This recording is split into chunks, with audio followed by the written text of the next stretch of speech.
Senator John Owan Eno is Nigeria's Minister of Sports Development. He was appointed by President Bola Ahmed Tinubu in August 2023 after a long and illustrious career in the legislature. His foray into legislative business started in 1997 when he contested and won election to represent the Etung constituency in the Cross River State House of Assembly on the platform of the defunct Grassroots Democratic Movement, GDM. He lost that seat when the transition program of the late General Sani Abacha was scrapped upon his demise in 1998. Thereafter, John Eno was elected to represent the Etung constituency again in 1999 in the State House of Assembly on the platform of the All People's Party, APP. He served till June 2003 when he was elected into the House of Representatives under the banner of the People's Democratic Party, PDP, to represent the Obubra Etung Federal Constituency. After serving 3 terms, Eno was elected as senator representing the Cross River Central Senatorial District in 2015. He left the People's Democratic Party in 2017 and joined the All Progressives Congress APC to contest the governorship election in 2019, but he lost to the incumbent Professor Ben Ayade of the PDP. This astute politician, teacher, farmer, and ranking legislator was educated at the University of Calabar, where he was the best graduating student in sociology in 1988. Eno returned to the institution as a teacher in 1991 and went ahead to bag an MSc in demography as well as a master's in business administration from the university. After teaching for 6 years, he ventured into politics and is Nigeria's 36th Minister of Sports Development. John Owan Eno took office as minister about 8 months to the 2024 Paris Olympics, and in this edition of Account of Stewardship, he speaks on the experience and other issues with Mayowa Oluwabi. Let's start with you. What was your assessment of the sports sector when you came on board? Well, I think to say the least, I made a very huge sector. First, I made a sector that had just been created, as a standalone sector. At all other previous times, it was always part of either youth or some other sector. So I made a sector that was specifically created, for sports development by, the President Bola Ahmed Tinubu.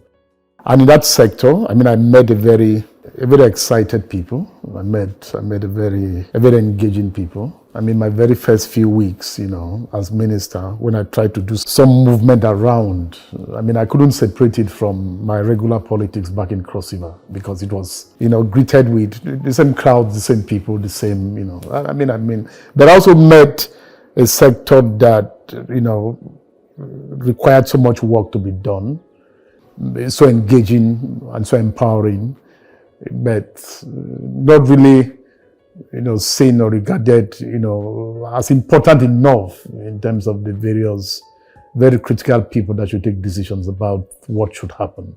What is the roadmap to come out of this current status of our sports ministry? I put in place what I called, a strategic roadmap for the sector, captured by, the acronym WAFER, 6-point strategic roadmap. Dealing with matters about welfare, matters about age, sports engagement, matters about infrastructure, there's about funding, there's about the sports as business, the matters about the reform, of the federation. All of this in a main simply captured what challenges, I found in the sector and what was going to add value in terms of growing the sector and getting it to deliver, in terms of the expectations of both government and Nigerians. Okay. What has been the performance of other sports beats under your watch since you came on board? First, in the first year assessment, that first year assessment, coincided with, the first year after the swearing in of the president. You recall that it took some little bit of time, ministers got sworn in about August. So in real fact, ministers are just hitting their first 1 year.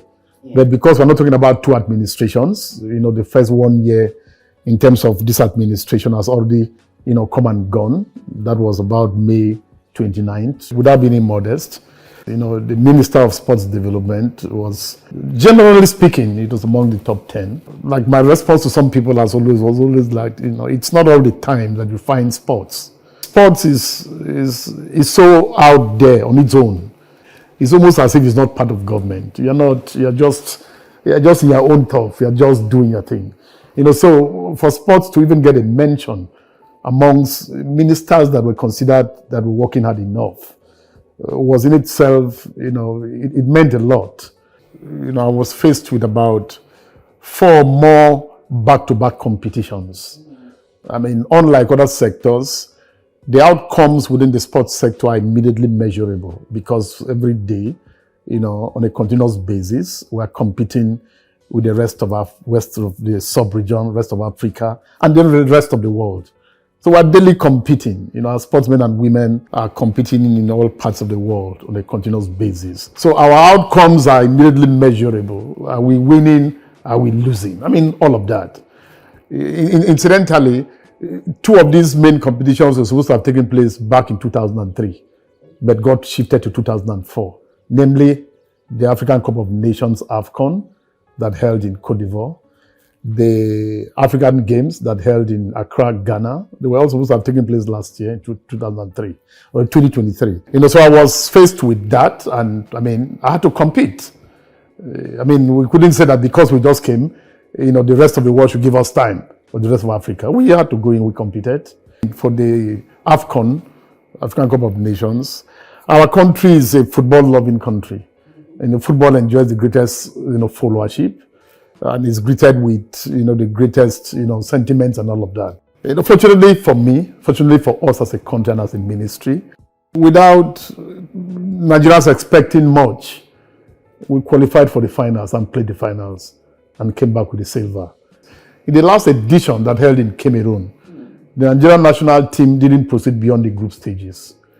So it was quite a huge leap that we came close to coming home with the African Cup of Nations. Soon afterwards, we went to the African Games in Accra, Ghana. And in spite of the turn of events, what I mean is that this government inherited quite a lot that was in decline. When people speak about sports, they tend to think that sports is operating on its own, but sports is part of our country, and it's part of, so if things are on decline, sports is normally not excluded from that state of decline. But we're able to still come second. The Olympics was a disaster. Nothing about me prepared me for the kind of outcome. And I'd said it somewhere that people that know me from my native Cross River will attest to the fact that I like winning. I work hard to win. Yes. So nothing about that past prepared me for the kind of outcome of the Olympics. Nothing about the kind of work I tried to do since becoming minister. And there's so little that you can do unless, so much was done before you came. Olympics has a 4-year cycle. Yes. Olympics, they are meeting the world's best. The world's best, so. Countries take 4 years. 4-8 years to prepare. There are people who even tell you that 4 years is not even enough to prepare. I had to summon the Nigerian Olympic Committee and other relevant people. So nothing had been put on ground. So what I spent the last 1 year doing was working so hard to make sure that our various sports that were competitive had a presence in terms of the pre-Olympic, the Olympic qualifiers. Because I remember the president of weightlifting, when I asked him, if weightlifting was in the last Olympics, he said no, because they couldn't take part in the 5 Olympic qualifiers before the Olympics, so they couldn't. But this time they made it. But what it meant for us at the end of the day is that we spent more effort, more energy, more resources trying to qualify for the Olympics. That's spending the same effort and resources preparing, for the Olympics itself. We did all that we could do. 1 out of 3 competitions. We did well in 2 of them. The Olympics, we didn't do well at all. We had no medal. But there's also the Paralympics. because of the state of our sports, because we got no system in place, because we got no structure that can enable us be bold enough to make the projections and be confident that this will be the outcome. A lot of the results that we get are results that we get out of happenstance. I mean, it just comes. And that is why, for example, you would recall that I haven't come second and played the finals in AFCON. The Nigerian national, football team is at the moment struggling in terms of the World Cup qualifiers. I had to take some time to visit the Paralympic team in their camp. I've seen my job as how much motivation can I actually provide? How much can I do to avoid the pitfalls of the past? A lot of our competitions internationally have always been greeted by what? I mean, athletes protesting over non-payment of various allowances here and there. What I've done, both in terms of AFCON, in terms of African Games, and even the Olympics, is that we've had to prosecute these various games in such a manner that we've avoided those pitfalls. Honorable Minister, sir, let's come to Favour Ofili's matter and other administrative lapses during the Olympic Games, during the last Olympic Games. Some schools of thought are of the opinion that heads should roll for those lapses. Are we expecting heads to roll? If at no other time, but at this time, more and more Nigerians are getting more and more familiar and educated about the nature of sports administration and management in our country. And more people are going to get to understand that, yes, you have a Minister of Sports Development, but it presides over close to 40 different sporting federations that operate almost independently. The leaderships are put in place by their various congresses. They are elected for a secured term of at least 4 years. What the ministry does is, and especially largely for international competitions involving Nigeria, the ministry, steps in to provide funding, to provide, logistics support and all of that. From the preparation of those athletes, from the selection of those to compete and all of that, it is done by the different sporting federations. The case of Favour Ofili, for example, until it happened, the Minister of Sports didn't know. It is after it happened that the Minister of Sports now started asking questions. Whose responsibility is it? Who was responsible for her not being listed for the 100-meter race? It's between the AFN, the Athletics Federation of Nigeria, and the NOC. And to some point, even my Department of Feed. And all of this, you talked about heads rolling. This is a matter that we don't have to sweep under the carpet, because it gave our country, it gave Team Nigeria the first negative exposure internationally. Whatever took place wasn't just within the country or shared by Nigerians alone. It was global. So we need to find out what was the reason behind her not being listed for the 100 meters race. Right? The ministry is going to sit back, begin to look at all of these, and of course, we're going to be able to get to the bottom of the issue. Of all the different stadiums that we have in Nigeria, FIFA was only able to approve the Godswill Akpabio Stadium in Uyo. What is the ministry doing about this? The hope is that because we're faced with back-to-back competitions, the most this government could do was to face those competitions and fund them.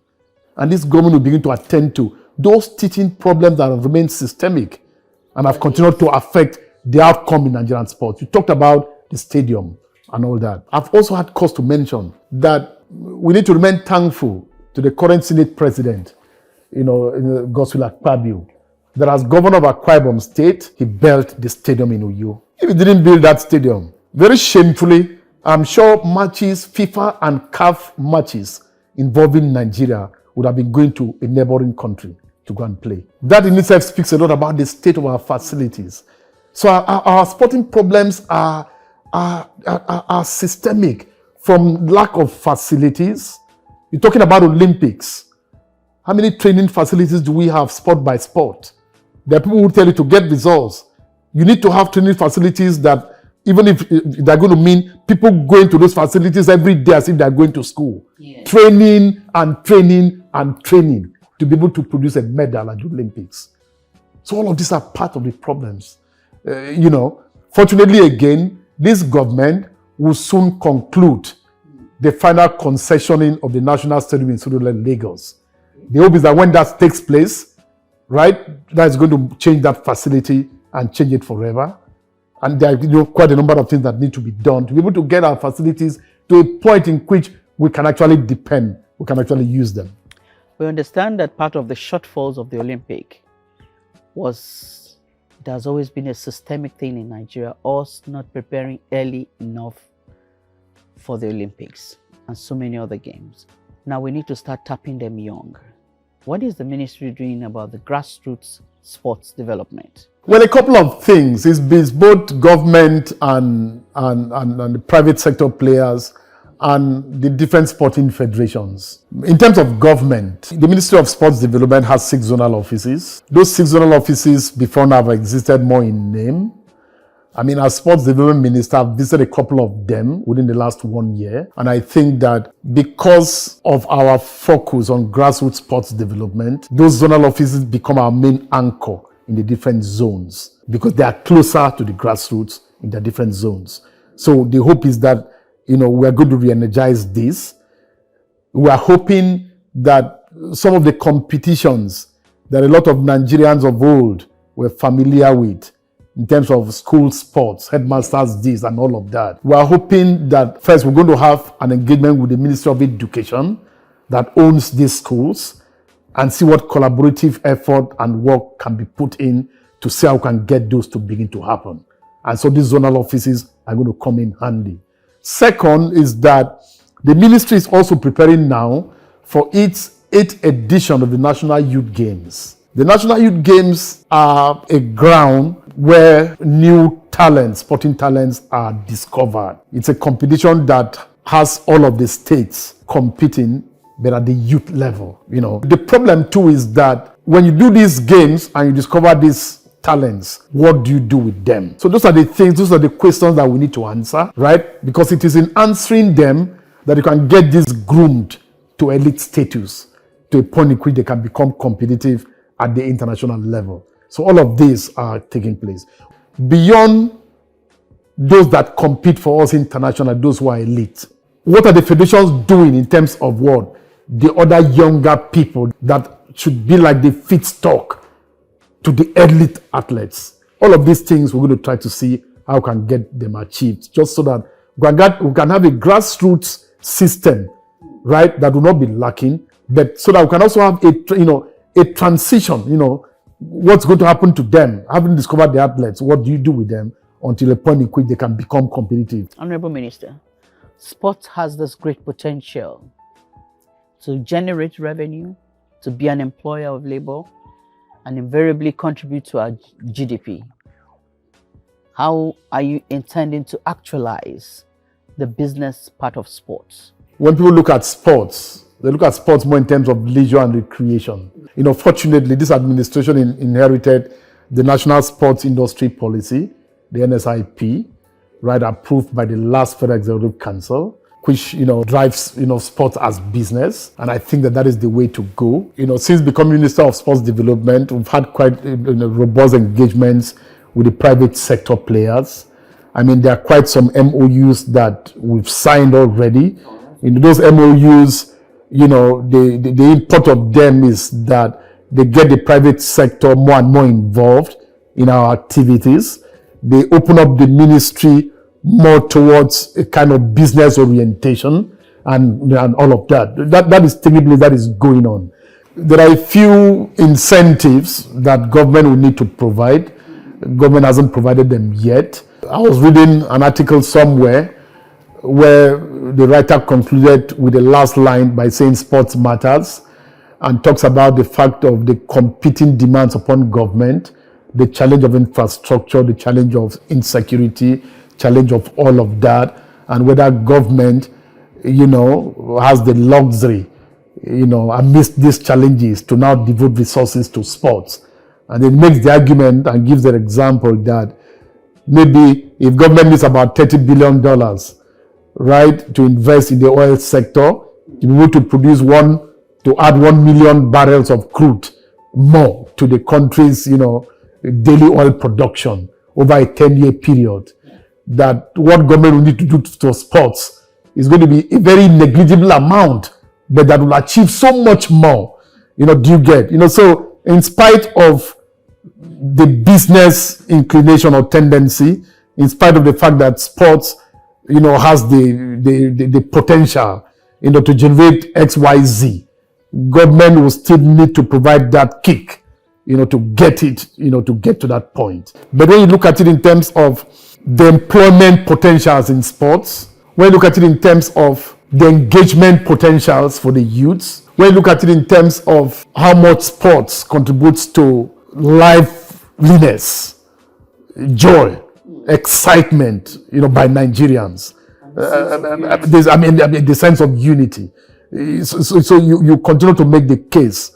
You continue to appreciate the fact that sports matters and is going to require, some more support by government, by the private sector. When I talk about government, not just the federal government, the subnational governments, sports is in the concurrent list of the constitution. So every level of government needs to get involved. Because after all, these athletes, yes, they are Nigerian athletes, but they come from states, they come from local governments, all of that. Looking at what you have achieved or the appreciable efforts you've made in the last 1 year or less than a year that you took over, I can feel the passion and the vibe, the need to want to deliver, partly maybe because of this failure at the Olympics. So what should Nigerians expect from you if you actualize 4 years as Minister for Sports Development? Well, incidentally, this drive has always been here. It has always been there. This drive hasn't been because of the outcome of the Olympics. Whatever I'm doing, I do it with passion. I do it with commitment. And if there's anything I brought to this sector, it's passion and commitment. These are elements that are involved in my leadership. Yes, the outcome of the Olympics only adds. I imagine, and I've said it elsewhere, that look at Nigeria's budgets, right, from the last Olympics in 2020 to the present one. The only budget that has any line about Olympics is a 2024 budget. That's because that's an Olympic year. It has to change. If we expect a different outcome, not that that's the only thing that has to change, but it's one of the things that has to change. That means from the 2025 budget, I'm going to push for things that need to begin to be done that is targeting 2028 Los Angeles Olympics. I'm going to put the federations to the strictest tests in terms of what they are doing. The other day when I appeared on a program in channels, the anchor, Sheun, was talking about, if I didn't think I needed to resign. Wow. Right? Yes. Okay. Resignation will make sense, assuming that I was going to sit here, right, to the next Olympics, and then I come home without a medal. I won't need anybody to tell me about that. So there are a number of things that we're going to do in terms of reform of the federations, right? As ministry, ahead of the elections, federation elections that are coming up, we're going to be able to speak as a ministry to see what are those things that we need to do and we need to include in terms of the guidelines for those elections that are going to inform the selection of the new leaderships. Namely, I don't see, for example, how you are president of the federation, right? And you have been president for 4 years, and you take your athletes to an Olympics, and you win nothing, and you still want to sit as president. These are things that we need to begin to change, so that people who aspire for leadership of these federations know that they have a responsibility. That responsibility is to make sure that when we go to compete with our sportsmen and women, that only results that the country expects are the results that should be taken back home. All right. On that note, I guess Nigerians have a lot to expect in the next 3-4 years from the Honorable Minister for Sports Development, if given the opportunity. There's been a systemic failure in the sports ministry over the years. And I think it will take a while for anybody to clean up the mess and get us on the right track, because Nigerians are over-talented.